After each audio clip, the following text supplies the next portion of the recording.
The meeting room sat deep inside the Galactic Union's largest space station. It was a cold place. The walls were metal. The lights were dim. 12 chairs formed a half circle around a massive screen that covered the entire front wall. Ambassador Kell walked into the room first. He was tall and thin, with 6 legs and a hard shell covering his body. His species, looked like giant insects to human eyes. They had ruled their part of the galaxy for 10,000 years. They believed they had seen everything. Behind Kell came the 12 junior analysts. They were young members of different alien species, chosen for their sharp minds and strong stomachs. The Galactic Union had given them a simple job: study the newly discovered species called humans and decide if they were dangerous. A Mora analyst named Glass took his seat first. His body was made of living crystal, blue and beautiful. He came from a peaceful world where violence was rare. Next to him sat a depths analyst. She was an aquatic creature who wore a helmet filled with water so she could breathe. Her name was Wave, and she had studied 100 different species before. They came in together, 3 of them, their colorful wings folded against their backs. They were small and quick, with bright eyes that missed nothing. The oldest one was named Pip, and she had been doing this work for 20 years. 4 more analysts filled the remaining seats. They represented species from across the galaxy. All of them were calm. All of them were confident. They had watched footage of wars from dozens of worlds. They believed nothing could surprise them anymore. Ambassador Kell stood at the front of the room. His antenna moved slowly as he prepared to speak. "Today we begin our study of humanity," he said. His voice was dry and clicking like stones rubbing together. "Earth is classified as a Class 7 predator world. This means it is dangerous. The gravity is heavy. The weather is violent. The animals are deadly. We expected any intelligent life from such a world to be strong." He paused. The analysts waited. "We were not prepared for what we found." The door opened again. A human female walked in. She was short by human standards, with black hair pulled back tight against her head. She wore a simple uniform with a small flag on her shoulder. Her name was Lieutenant, and she was the first human ever allowed on the station. The analyst studied her carefully. She looked so ordinary. Her skin was soft. She had no claws, no armor, no natural weapons of any kind. Her eyes were dark brown and calm. "This is Lieutenant," Ambassador Kell said. "She will provide context for the footage we are about to see. She has been cooperative." Nodded at the analysts. She did not smile. "I should warn you," she said. Her voice was quiet and steady. "What you are about to see may disturb you. I recommend you prepare yourselves mentally." Wave, the depths analyst, made a bubbling sound that was her species' version of laughter. "We have studied the wars of the Crimson Empire," she said. "We have watched the burning of 7. We have seen the worst the galaxy has to offer. I think we can handle whatever your small world has produced." The other analysts made sounds of agreement. Even Pip, the experienced, seemed unconcerned. Said nothing. She simply took her seat at the side of the room. Ambassador Kell touched a control panel. The massive screen came to life. It showed a frozen landscape of mountains and ice. Snow fell heavily from a dark sky. The temperature reading in the corner said -35 degrees Celsius. "This footage is from a conflict humans call the Korean War," Kell explained. "It took place approximately 75 of their years ago. We will start here because our experts considered it moderate, a good introduction." Glass, the crystal Mora, leaned forward. "What are those structures?" he asked, pointing at the screen. Dark shapes moved through the snow. As the image became clearer, the analysts could see they were humans, hundreds of them. They wore thin clothing covered in ice. Their faces were red and damaged from the cold. Many of them limped. Some crawled. "Those are soldiers," said. "They are retreating from a position called the reservoir. They were surrounded by enemy forces. The temperature was cold enough to freeze their blood inside their bodies. Their weapons stopped working. Their vehicles broke down. They had almost no food. The screen showed a closer view of the humans. Their eyes were empty but determined. Frost covered their eyebrows and hair. Some of them carried wounded friends on their backs. "They should be dead," Wave said. The water in her helmet had gone very still. "No species can function in those conditions. Their muscles should have frozen. Their organs should have failed." "Yes," agreed. "They should be dead." They were not. The footage continued. Ambassador Kell watched the analysts carefully. He saw the first signs of confusion on their faces. They had stopped moving completely. Glass had developed a small crack along his left arm, a sign of stress in his species. On screen, the frozen humans began to form a line. They were preparing to fight. "Wait," Pip said, her voice high and sharp. "They are not fleeing, they are fighting, in these conditions." Nodded slowly. "They fought for 17 days in this cold. They broke through the enemy that surrounded them. Most of them survived." The room was silent. Ambassador Kell realized, for the first time, that this briefing might not go as he had planned. The footage continued to play on the giant screen. The frozen battlefield grew clearer. The analysts could now see individual faces among the human soldiers. They could see the pain. They could see the determination. A man appeared in the center of the screen. He was older than the others, with a hard face and tired eyes. The footage identified him as Sergeant. He was shouting orders at the soldiers around him, but his voice could not be heard over the howling wind. "This human is a leader," Ambassador Kell explained. "Watch him carefully." Sergeant moved through the snow toward the front lines. His left arm hung at a strange angle. Blood had frozen on his uniform in 2 places. Wave, the depths analyst, checked the medical readings on her display and made a choking sound. "He has been shot twice," she said. "Once in the shoulder, once in the side. These are serious wounds. He should not be standing." "He is not only standing," said quietly. "He is leading an attack." On screen, Sergeant raised his rifle and pointed forward. The frozen soldiers around him stood up from the snow. They began to move toward the enemy positions. They were walking into gunfire. Glass, the Mora, felt another crack form along his arm. His species responded to stress by breaking. If he became frightened enough, he would shatter completely. "This is madness," he whispered. "This is not war, this is suicide." The footage showed the attack in terrible detail. Humans fell. Humans died, but more humans kept coming. They climbed over the bodies of their fallen friends. They ran through snow that reached their waists. They screamed words that the translation software could not understand. Sergeant's rifle jammed. The cold had frozen the mechanism. A normal soldier would have retreated. Did not retreat. He flipped the weapon around and used it as a club, swinging it at the enemy with his one working arm. "Stop the footage," one of them said. Her name was bright and her colorful feathers had turned pale. "Please stop the footage." Ambassador Kell paused the recording. The room was completely silent. He looked at his analysts and saw something he had never seen before in any of them: real fear. "This is too much," Bright said. "I request permission to leave. I am not equipped to process this information." Kell said firmly, "We must understand what humanity is capable of. Continue watching." The footage resumed. The human attack pushed forward. Somehow, against all logic, they were winning.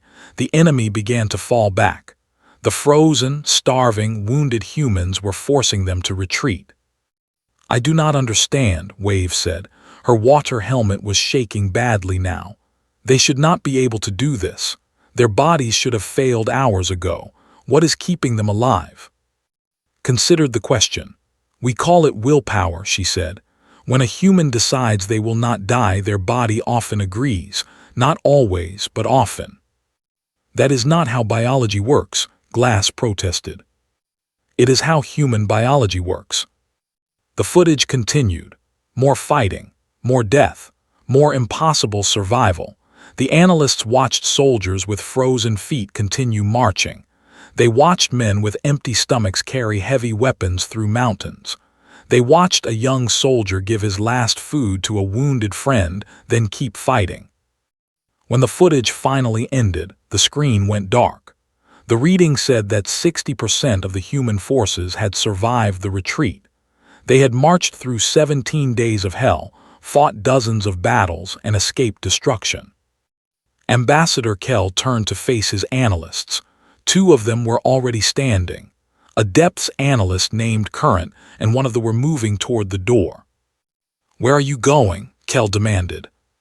"I am resigning," Current said. His voice was flat and empty. "I joined the analysis division to study alien species. I did not join to witness horror. What I have seen today will live in my mind forever. I am not strong enough for this." The analyst nodded quickly. "I agree. This is beyond my ability to process. I will submit my resignation documents within the hour." Kell wanted to stop them, but he could see the truth in their eyes. They were broken. The footage had broken them. "Go," he said softly. "I will approve your requests." They left quickly, almost running from the room. 10 analysts remained. Pip, the experienced, looked at with new respect and new fear. "That was considered a retreat?" she asked. "A defensive action?" "Yes," said. "Would you like to see an actual attack?" Pip's feathers went completely white. Ambassador Kell touched the control panel again. "We have more footage to review," he said. His voice had lost its confidence. "Much more." Glass looked down at his arm. The cracks had spread. 3 more viewings like this one and he would shatter completely. He stayed in his seat anyway. He had to understand. The galaxy had to understand. Because if humanity ever decided to make war among the stars, every species would need to know exactly what they were facing. And so far, they had only seen the beginning. Ambassador Kell took a long moment before starting the next footage. He looked at his remaining analysts. Some of them were shaking. Glass had wrapped his cracked arm in a cloth to keep it from breaking further. They huddled together for comfort. "The previous footage was 75 years old," Kell said. "Surely modern humans have become more civilized." Made a small sound. It might have been a laugh, but there was no humor in it. "You should not make that assumption," she said. Kell ignored her warning. He touched the control panel. The screen lit up with new images. This footage was clearer and sharper than before. It showed a city made of concrete and stone. Buildings rose on every side, many of them damaged by fire and explosions. Smoke filled the air. The text on screen identified the location as, and the time as less than 10 years ago. "This is urban combat," Kell explained. "Fighting inside a city. Our military experts believe this is the most difficult type of warfare. We will observe how humans handle it." The footage focused on a group of human soldiers moving through a narrow street. They carried their weapons high, checking every window and doorway. Their leader was a young female with short hair and sharp eyes. The screen identified her as Corporal. Wave, the remaining depths analyst, leaned forward. "She seems very calm," she observed. "Is she not afraid?" "She is terrified," said. "But humans can be afraid and effective at the same time. Fear does not stop us. Nothing stops us." On screen, Corporal gave hand signals to her team. They moved with perfect coordination, each soldier covering the others. When gunfire erupted from a building ahead, they did not freeze. They did not run. They advanced toward the danger. "No," Glass whispered. "They are moving toward the weapons. They should be moving away." "Humans do not move away," said simply. The footage showed the soldiers clearing the building floor by floor. It was brutal, close-range fighting. Enemies appeared suddenly around corners. Bullets flew in every direction. The noise was overwhelming. And then Pip noticed something strange. "They are laughing," she said, her voice high with disbelief. "Those soldiers are laughing." It was true. Between the bursts of gunfire, the human soldiers were making jokes. They teased each other about near misses. They laughed at their own fear. One soldier, a young man identified as Private, made a face at his friend after narrowly avoiding an explosion. "I do not understand this behavior," Wave said. Her helmet water had gone completely still with shock. Why would any creature find humor in this situation? Thought carefully about her answer. "Laughter helps us survive," she said. "When things are terrible, we make jokes. It keeps us sane, it keeps us fighting."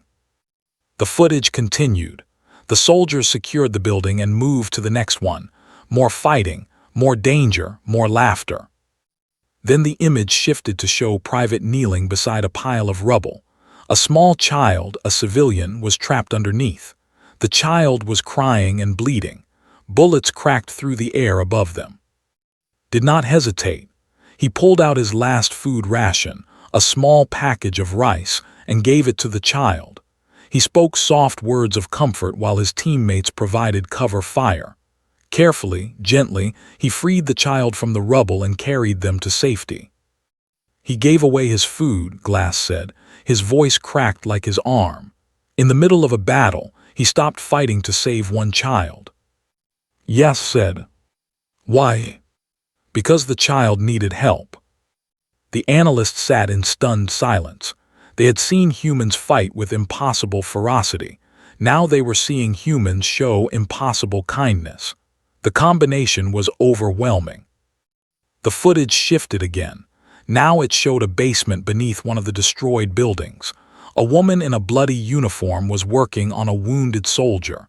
The screen identified her as medic. Her face was covered in sweat and dirt. Her hands were steady. "The wounded soldier has serious injuries," Wave reported, reading the medical data.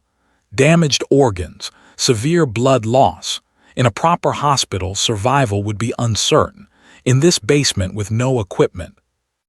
Worked anyway. She had no proper tools, so she used what she could find. She had no anesthesia, so she talked to her patient, keeping him calm with her voice. She operated for 2 hours while the battle raged above her. The patient survived. 3 more analysts stood up. Their faces were pale and their bodies were shaking. "We cannot continue," one of them said. He was a tall creature with skin and 4 arms. "This is beyond our training. We request permission to resign." Ambassador Kell closed his eyes. He understood their fear. He felt it himself. "Permission granted," he said quietly. They left quickly, not looking back. 7 analysts remained. Pip looked around at her colleagues. "Will you continue?" she asked. They all nodded. They had to know. They had to understand these strange, terrifying, wonderful creatures called humans.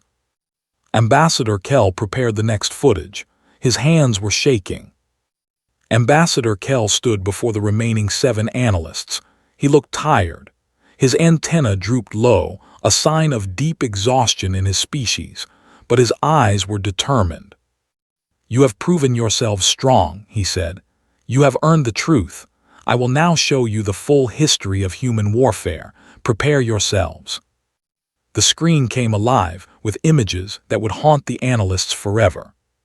First came the trenches, long lines of mud and death stretching across a devastated landscape.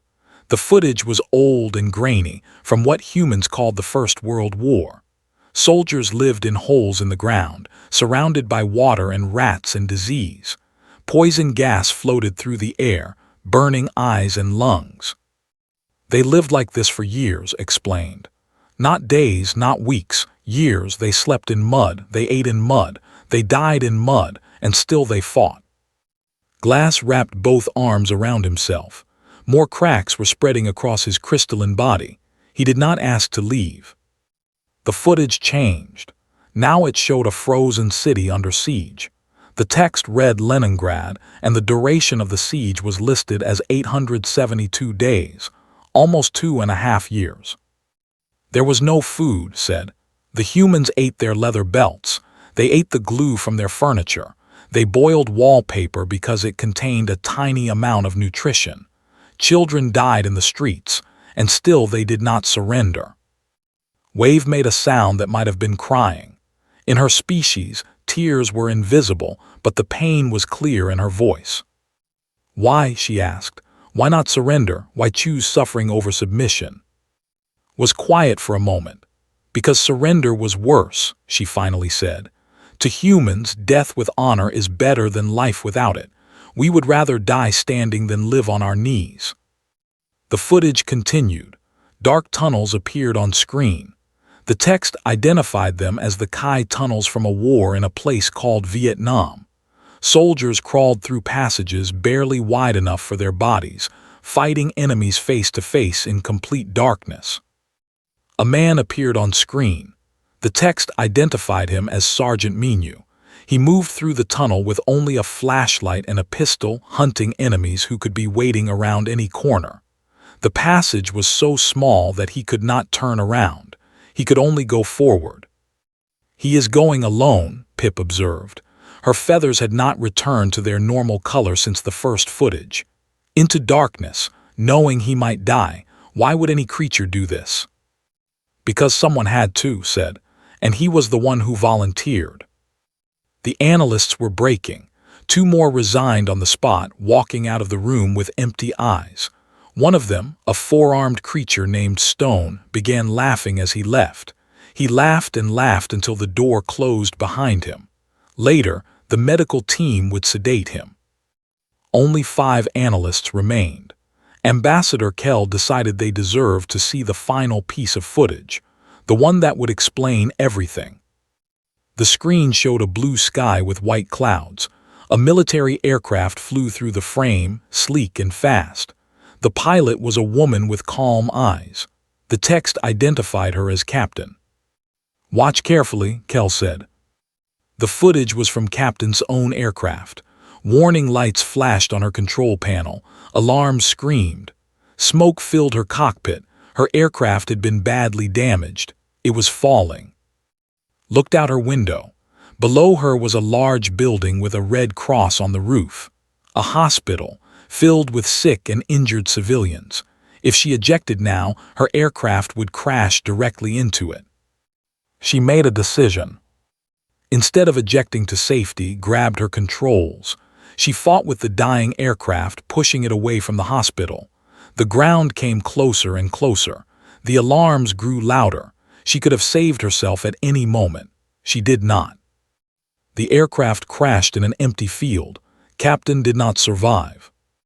The room was absolutely silent. Ambassador Kell's antennae were trembling. Wave's helmet had developed cracks from the pressure of her emotion. Glass had stopped trying to hold himself together.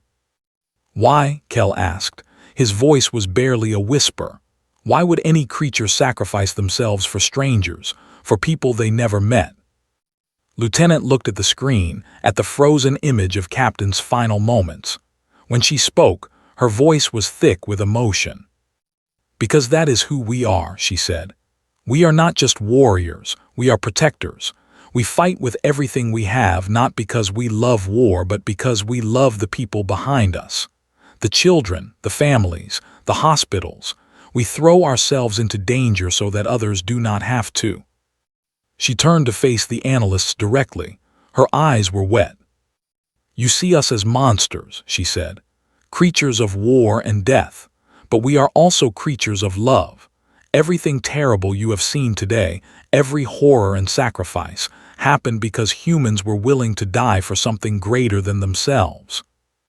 2 more analysts resigned. They did not speak. They simply stood and walked away, broken by understanding.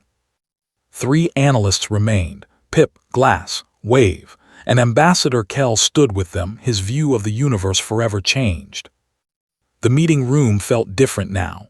Smaller, quieter. The massive screen had gone dark.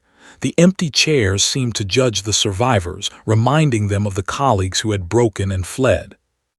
Ambassador Kell stood at the front of the room. He was not the same creature who had started this briefing. His confidence was gone. His certainty had shattered like Glass's arm.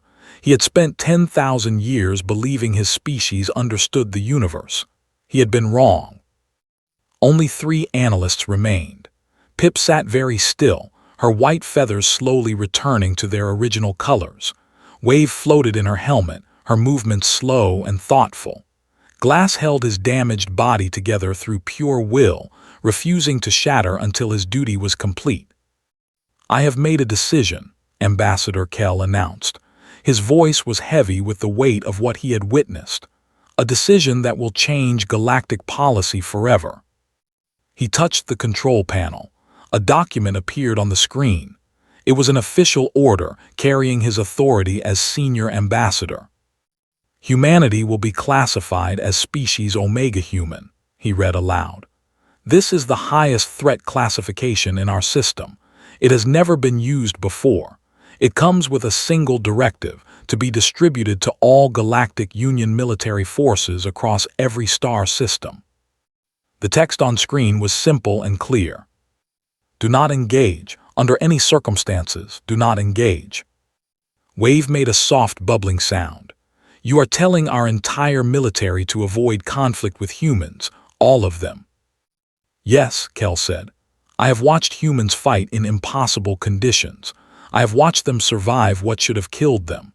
I have watched them sacrifice everything for strangers. If we ever went to war with humanity, we would lose. Not because they are stronger or faster or better equipped, but because they will never, ever stop.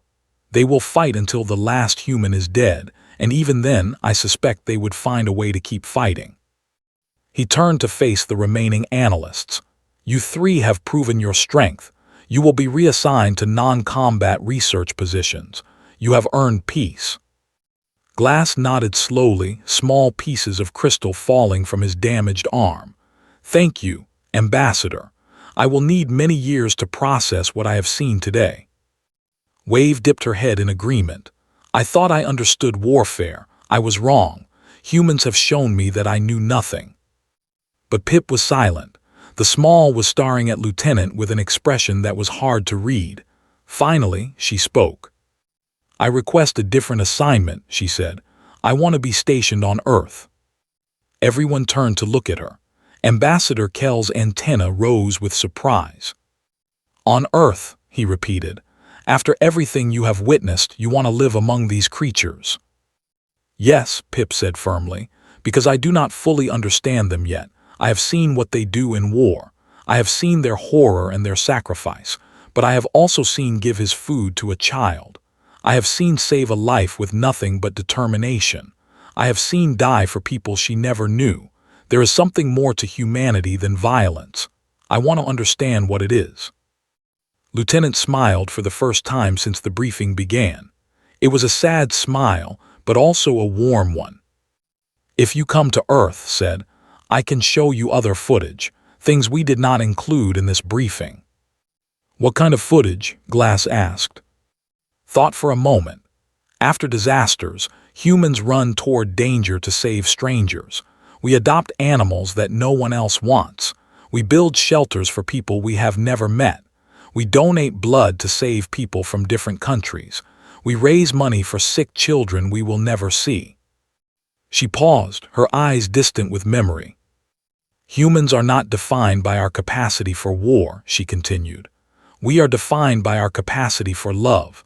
War is something we do when we must. Love is something we do because we choose to. You have only seen one side of us today, the dark side. But there is light too, so much light." Pip's feathers shifted to a soft golden color, a sign of hope in her species. "Then I must see it," she said. "I must understand the whole truth." Ambassador Kell watched this exchange in silence. When it was over, he returned to his desk and began writing his final report. It would be his last official act. He had already decided to resign. He wrote for a long time. He described everything he had witnessed. He explained his reasoning for the Omega classification. He detailed the resignation of 9 analysts and the psychological damage they had suffered. And at the end, he added a single recommendation. "Befriend THEM. At any cost, befriend THEM. If we cannot defeat them," he wrote, "and we cannot, then we must make them our friends. Because humanity as an enemy means extinction. But humanity as an ally means something else entirely. It means having the most loyal, most determined, most terrifyingly protective friends in the universe. It means having creatures who will die for you without hesitation. It means safety. He submitted the report and stood up from his desk. Lieutenant was waiting by the door. "Will you be all right?" she asked. Kel looked at her. This small, soft creature with no claws or armor. This being who came from a species that had fought its way through hell again and again and still found time to love, to laugh, to hope. "I do not know," he admitted. "I thought I understood the universe. I was wrong. Everything I believed has been challenged today." Nodded. "That is how humans felt when we first reached the stars," she said. "The universe was bigger and stranger than we expected, but we adapted, we learned, we survived." She offered her hand. Among humans, this was a gesture of friendship. Kel looked at the hand for a long moment. Then, slowly, he reached out with one of his own limbs and touched it. "Teach us," he said. "Teach us to be like you, strong and gentle, fierce and kind. Teach us to love as fiercely as you fight." Smile grew warmer. "That might take a while," she said. "Humans are still learning that lesson ourselves, but we can learn together." Outside the station, the stars burned cold and bright. Somewhere among them, a small blue planet continued its journey around an ordinary sun. The creatures on that planet were going about their ordinary lives, unaware that the galaxy had just changed forever. Humanity had been noticed, and for the first time in 10,000 years, the Galactic Union was afraid. But it was also hopeful, because the same creatures who could destroy worlds could also save them. And that made all the difference.